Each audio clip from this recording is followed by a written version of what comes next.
सनातन धर्म का सर्वश्रेष्ठ धनुर्धर, जिनके आगे भगवान श्री राम भी हुए थे नतमस्तक। धनुर्धर तो बहुत हुए हैं, लेकिन एक ऐसा भी धनुर्धर था जिसकी विद्या से भगवान कृष्ण भी सतर्क हो गए थे। एक ऐसा भी धनुर्धर था जिसको लेकर द्रोणाचार्य चिंतित हो गए थे, और एक ऐसा भी धनुर्धर था जो अपने एक ही बाण से दुश्मन सेना के रथ को कई गज दूर फेंक देता था। इन सभी के तीर में दम था, लेकिन सर्वश्रेष्ठ तो सर्वश्रेष्ठ ही होता है। आप सोच रहे हैं कर्ण सर्वश्रेष्ठ है, तो जवाब है नहीं। आप कितना ही सोचें कि कौन होगा प्राचीन भारत का सर्वश्रेष्ठ धनुर्धर, तब भी आप शायद ही समझ पाएं। आप सोच रहे होंगे कि यह बात जरूर अर्जुन या एकलव्य के बारे में की जा रही होगी। नहीं, धनुर्धर तो बहुत हुए, लेकिन उस जैसा धनुर्धर आज तक नहीं हुआ और भविष्य में भी कभी नहीं होगा। आइए जानते हैं कि अंतिम क्रम से पहले क्रम के धनुर्धर के बारे में, अर्थात पहले हम बताएंगे सबसे कमजोर धनुर्धर के बारे में, फिर अंत में बताएंगे सबसे सर्वश्रेष्ठ धनुर्धर के बारे में।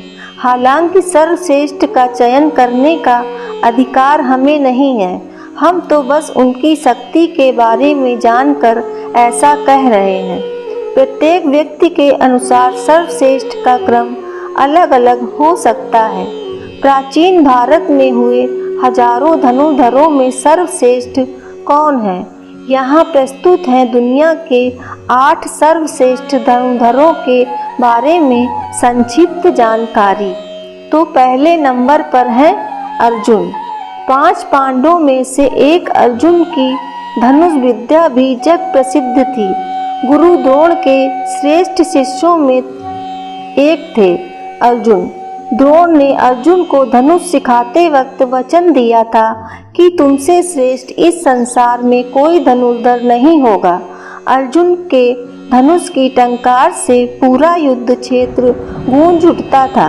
रथ पर सवार कृष्ण और अर्जुन को देखने के लिए देवता भी स्वर्ग से उतर कर आए थे, लेकिन अर्जुन से भी श्रेष्ठ कोई था जिसे दुनिया अर्जुन से श्रेष्ठ मानती है।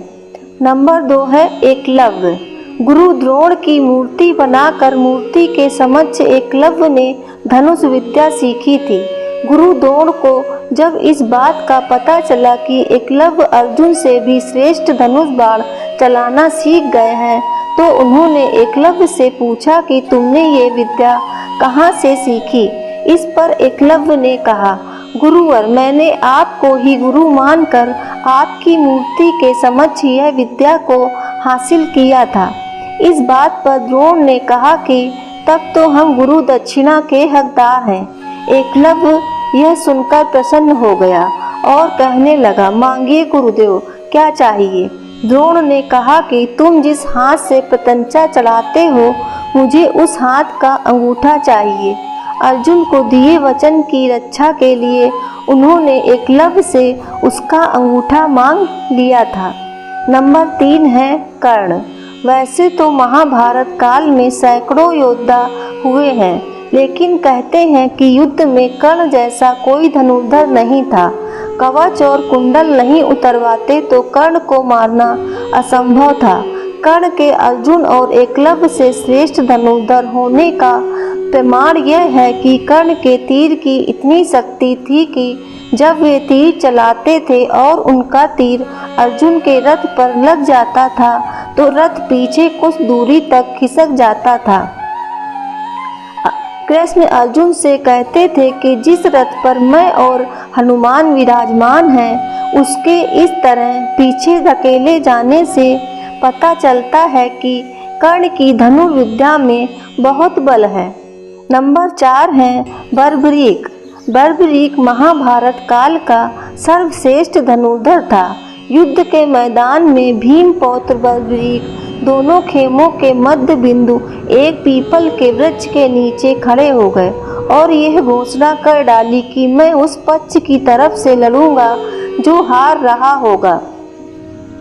भीम के पौत्र बर्बरीक के समक्ष जब अर्जुन तथा भगवान श्री कृष्ण उसकी वीरता का चमत्कार देखने के लिए उपस्थित हुए, तब बर्बरीक ने अपनी वीरता का छोटा सा नमूना मात्र ही दिखाया।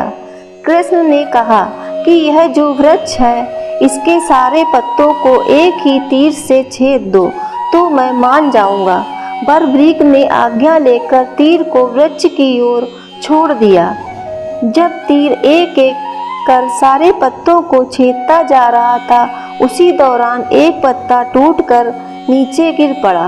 कृष्ण ने उस पत्ते पर यह सोचकर पैर रखकर उसे छुपा लिया कि यह छेद होने से बच जाएगा, लेकिन सभी पत्तों को छेदता हुआ वह तीर कृष्ण के पैरों के पास आकर रुक गया। तब बर्बरीक ने कहा, प्रभु आपके पैर के नीचे एक पत्ता दबा है, कृपया पैर हटा लीजिए, क्योंकि मैंने तीर को सिर्फ पत्तों को छेदने की आज्ञा दे रखी है, आपके पैर को छेदने की नहीं। उसके इस चमत्कार को देखकर कृष्ण चिंतित हो गए। भगवान श्री कृष्ण यह बात जानते थे कि बर्बरीक प्रतिज्ञावश हारने वाले का साथ देगा। यदि कौरव हारते हुए नजर आए तो फिर पांडवों के लिए संकट खड़ा हो जाएगा, और यदि पांडव बर्बरीक के सामने हारते नजर आए तो फिर वह पांडवों के साथ देगा। इस तरह वह दोनों ओर की सेना को एक ही तीर से खत्म कर देगा। नंबर 5 है लक्ष्मण। राम के छोटे भाई लक्ष्मण को कौन नहीं जानता। लक्ष्मण ने अपने तीर से रेखा खींच दी थी। उस रेखा में ही इतनी ताकत थी कि कोई भी उसके उस पार नहीं जा सकता था। लक्ष्मण की धनुष विद्या के चर्चे दूर दूर तक थे। शास्त्रों अनुसार लक्ष्मण को श्रेष्ठ धनुर्धर माना गया है। लक्ष्मण ने राम रावण युद्ध के दौरान मेघनाथ को हराया था, जिसने युद्ध में इंद्र को परास्त कर दिया था। इसलिए मेघनाथ को इंद्रजीत भी कहा जाता है। नंबर 6 है भगवान श्री कृष्ण। भगवान श्री कृष्ण सर्वश्रेष्ठ धनुर्धर भी थे। यह बात तब पता चली जब उन्होंने लक्ष्मणा को प्राप्त करने के लिए स्वयंवर की धनुष प्रतियोगिता में भाग लिया था। इस प्रतियोगिता में कर्ण, अर्जुन और अन्य कई सर्वश्रेष्ठ धनुर्धरों ने भाग लिया था।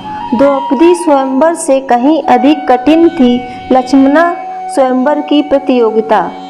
भगवान श्री कृष्ण ने सभी धनुर्धरों को पछाड़कर लक्ष्मणा से विवाह किया था। हालांकि लक्ष्मणा पहले से ही श्री कृष्ण को अपना पति मान चुकी थी, इसीलिए श्री कृष्ण को इस प्रतियोगिता में भाग लेना पड़ा था।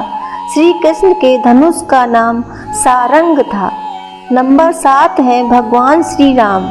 एक बार समुद्र पार करने का जब कोई मार्ग नहीं समझ में आया तो भगवान श्री राम ने समुद्र को अपने तीर से सुखाने की सोची, और उन्होंने तरकस से अपना तीर निकाला ही था और प्रत्यंचा पर चढ़ाया ही था कि समुद्र के देवता प्रकट हो गए और उनसे प्रार्थना करने लगे थे। भगवान श्री राम को सर्वश्रेष्ठ धनुर्धर माना जाता है।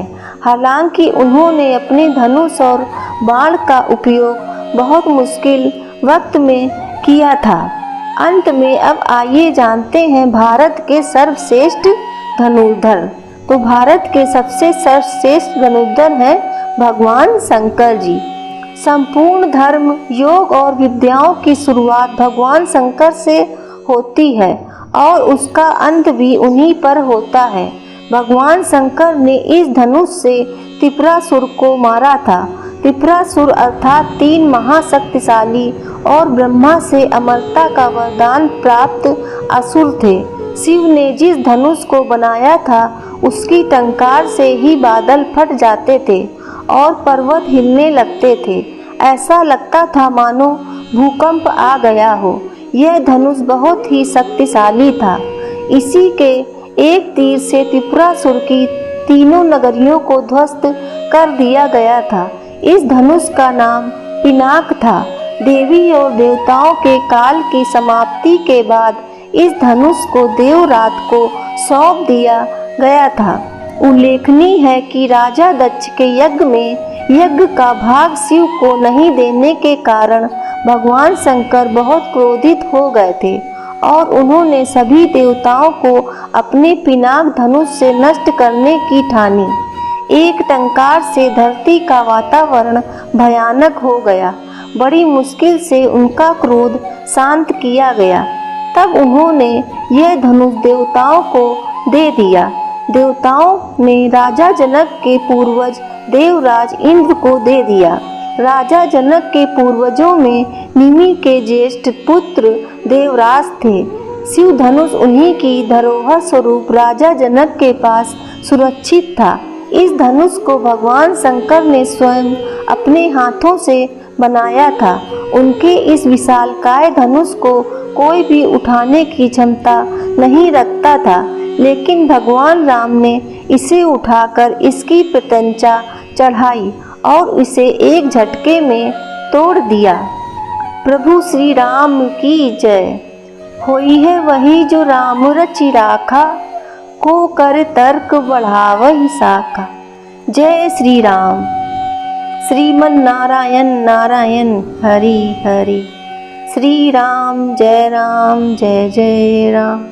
दोस्तों, आपको ये जानकारी कैसी लगी कृपया कमेंट करके ज़रूर बताएं और ऐसी ही जानकारियों को जानने के लिए हमारे चैनल को सब्सक्राइब ज़रूर करें। धन्यवाद।